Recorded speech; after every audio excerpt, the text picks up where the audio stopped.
สบายดีเจ้าตัวนี้เราจะมารีวิวสินค้าจริงของสิ่งสร้างน้ำหนักที่เป็นดิจิตอลเนาะตัวนี้จะพิเศษกว่าสิ่งทั่วไปก็คือว่ามันสามารถบอกราคาได้เลยเนาะตัวนี้นี่นี่จะเป็นธาตุห้องนะเจ้าเนาะถ้าว่าลูกค้าเอาไปในต้องได้เสียบมันค่ามันนี่ใส่นะเจ้าถึงใช้งานได้ตัวนี้ลูกค้าเอาไปจะลอกก็ได้หรือบ่ลอกก็ได้เนาะตัวนี้เป็นพลาสติกนี่เป็นสแตนเลสนะเจ้าแล้วตัวนี้เป็นตัวเครื่องมันเนาะซึ่งตัวนี้นี่เป็นแบบไส้ซากนะเจ้าอันนี้เป็นหัวซากมันแล้วก็มีแบตเตอรี่ในตัวนะเจ้าตัวนี้แมนบอลปุ่มเปิดปิดนะเจ้าตัวนี้โอเคเนาะถ้าว่าเวลาซากเนาะมันจะขึ้นไฟสถานะอยู่นี่เนาะซึ่งสิ่งนี้เนาะจะบอกสถานะทางหน้าแล้วก็ทางด้านล่างนำได้เจ้าเนาะทางหน้านี่มันของพ่อค้าแม่ค้าด้านล่างมันก็จะสู้กันเป็นของลูกค้ามันก็จะบอกอย่างนี้เนาะอันนี้น้ำหนักอันนี้เป็นราคาอันนี้เป็นราคารวมบอกทางด้านหน้าด้านล่างเลยตัวนี้เดี๋ยวจะมาวัดแทกขนาดของตัวมันสิ่งสร้างนี่เนาะตัวนี้นี่มันพระธาตุมัน34เด้อเจ้าหลวงยาวถ้าว่าหลวงกวางนี่มันได้อยู่ที่24.5เนาะโอเค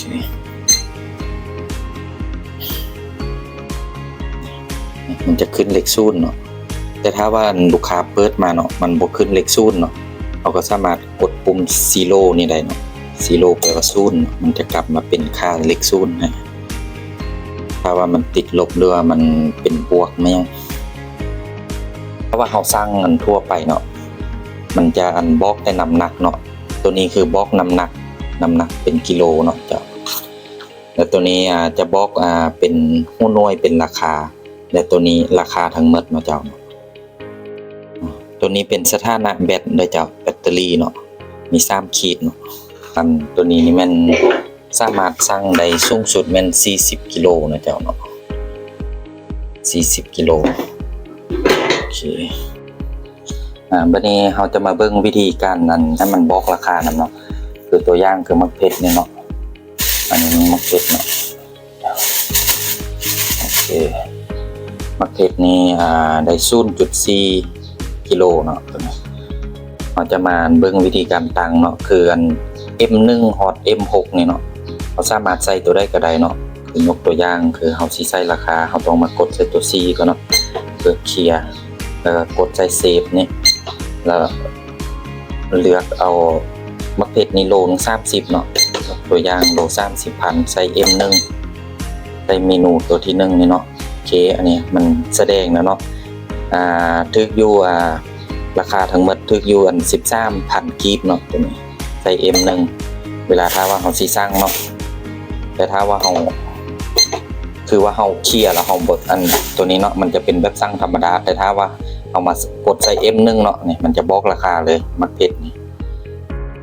แต่ถ้าว่าเราจะมาตั้งตัวที่2ตัวนี้คืออันยกตัวอย่างคือมะนาวเนาะตัวนี้มะนาวเราสิมาตัวนี้ 0.9 กิโลปลายเนาะเอามาใส่ราคามะนาวนี้อันโลนึง40เนาะแล้วก็มาเคลียร์ราคาก่อนแล้วก็มาใส่อันเซฟนี้กดเซฟแล้วก็ใส่โลนึง40ใส่เป็น M2 บัดนี้โอเคถึกอยู่ 39,000 เนาะตัวนี้อันนี้ก็เฮาตั้งใส่ตัวได้เฮาก็ต้องจื้อเนาะมะนาวนี่ M2 เนาะใช้งานง่ายๆเนาะแล้วก็มันมีฮอต M6 เนาะก็แล้วแต่ลูกค้าอันสะดวกใส่เนาะว่าสิใส่ไปฮอตตัว M ได้เนาะแต่ถ้าว่าเอาสั่งไปแล้วเนาะเขาอยากลึบอันตัวอันราคามักเพชรตัวราคาที่ว่าเขาตั้งใส่ M1 M2 M3 นี่เขาตั้งเมนูไว้แล้วเขาอยากลึบทิมเนาะตัวนี้นะก็มีแต่ว่าเขากดตัว C กดตัวเซฟนี่แล้วก็เลือกเอาลบทิมโอเคบัดนี้เขามากดเบิ่งเนาะกดใส่ M1 นี่มันขึ้นเลข0คือเก่าแล้วมันบ่มีเลข30ที่ว่าเขาตั้งไว้แล้วเนาะตัวนี้เนาะวิธีลึบทิมเนาะแล้วเราจะมาอธิบายปุ่มนี้เพิ่มเนาะตัวนี้มันปุ่มเพิ่มไฟ ลดไฟเนาะตัวนี้เฮ็ดให้แสงมันคอยมันแห้งเนาะเจ้าโอเคและปุ่มแอดนี่แม่นปุ่มมาที่ว่าอันพวกราคาสินค้าได้เจ้านี่คืออันยกตัวอย่างวิธีการใส่เนาะคือมักเพชรโลนึง30เนาะอันนี้เราก็กดแอดไป1แล้วเนาะตัวนี้แล้ววันนี้เรามาเอาบวกใส่กับราคามะนาวนี่เนาะมะนาวนี่มัน M2 เนาะเราก็กดแอดใส่เนี่ยมันจะสู้ราคาทั้งหมดอันของมะนาวกับมักเพชรเนาะเป็นอยู่ 52,000 ตัวนี้วิธีการใช้งานของปุ่มแอดเนาะแต่ถ้าว่าคือตัวนี้เนาะมันตัวนี้เขาแอดไปตึมแล้วมันจะเป็น3เนาะอันนี้มันจะบวกอยู่เนาะวิธีการเคลียร์ก็มีแต่กดตัวปุ่ม C นี่เนาะมันจะเคลียร์คืออันนี้มันจะเป็นศูนย์เนาะอันนี้แอดเป็นศูนย์โอเคเนาะอันนี้คือวิธีการเคลียร์ของมันตัวนี้เขาจะมาเบิ่งฟังก์ชันอันการนับจำนวนเนาะตัวนี้นะ PCS เนี่ยเป็นการนับจำนวนสินค้าเนาะคือยกตัวอย่างคืออันมักนาว2ลูกนี่หรือว่าเป็นมักน้อยๆมักโอมมักละแซงบ่อยากนับมันมีทั้งหมดจากลูกเนาะวิธีใช้งานก็คือว่าเฮากดใส่ปุ่มเอาตรงให้มันขึ้นแต่ตัวน้ำหนักอย่างเดียวเนาะเดี๋ยวเฮาเจียนกดปุ่มตัวนี้ต้องได้กดไว้เลยเด้อเจ้าคือว่าต้องกดปุ่มตัวอัน PCS แล้วกดเลข2เนาะเพราะมันมี2หน่วยเนาะเฮาใส่ได้2หน่วยแล้วกดปุ่ม PCS เนาะเราต้องกดไว้เลยเนาะโอเคเนาะอันนี้2หน่วยแล้วเนาะคือสมมุติเราใส่ไป4หน่วย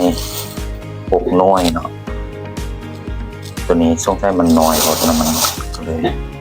บ่ได้เนาะต้องเป็นมาร์กที่ว่าขนาดยักกันซ้ำๆกันเลยเนาะมันจึงไล่ได้เนาะอันนี้คือ6หน่วยเนาะเนี่ยถ้าว่าเขาออกเนาะเป็น5หน่วยเนาะอันนี้ฟังก์ชันการนับจำนวนเนาะเจ้าเราจะมาเบิ่งอันฟังก์ชันสุดท้ายเนาะคืออันฟังก์ชันเทเนาะคือตัวนี้จะใช้ในกรณีที่ว่าถ้าสมมติว่าเรามีผ่าทาสหรือว่าภาชนะที่ว่าอันอื่นนะที่ว่าให้ลูกค้าใส่เครื่องนะเจ้าหรือสมมติว่าตัวนี้เนาะอันนี้0.435เนาะแต่ถ้าว่าเราอยากสั่งเอาตัวผ่าทาสนี้ให้ลูกค้าไปใส่เครื่องมาเนาะเราต้องมากดลบนี่ก่อนเนาะกดใส่ตัวแท่นี่เนาะวันนี้ลูกค้าเอาสมมติว่าเขาเป็นเลือกเครื่องไม่ยังเรามาใส่นี่เนาะเขาก็เอามาสร้างเบิ่งเนาะคืออันมักเพชรโลนึง30มันก็ได้คือกันเนาะถ้าว่าอยากยกเลิกเนาะผมจะกดปุ่มนี้ยกเลิกเทสเข้าใจง่ายๆเนาะ